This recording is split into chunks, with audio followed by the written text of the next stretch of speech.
came to the Hill and testified that they were groomed and raped at the age of 14 and 16 years old, and they called to meet with the president and to meet with the FBI and to have people investigate their claims. Some of them have never testified before. If you are so interested in getting the public to submit any information, why have you not met with them? A survivor of Jeffrey Epstein abuse, on how she feels when Trump calls the Epstein files a hoax. I'm enraged, different reasons. So this is something that lady, representative, she just posted about an hour ago.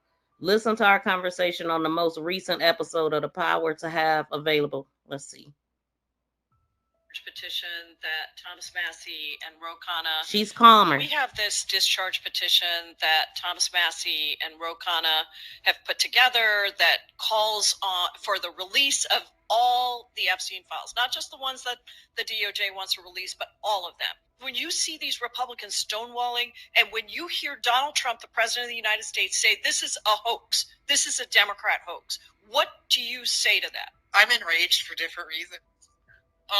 The whole hoax thing really bothers me, because it's not just disrespectful to all of us that suffered at the hands of Jeffrey Epstein and Donald Trump wants to make these comments.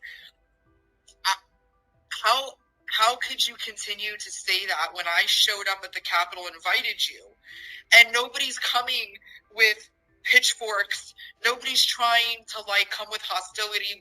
We legit just want to say, hey, how can we meet in the middle? How can we all come to a resolution to say, this was a really crappy thing that happened.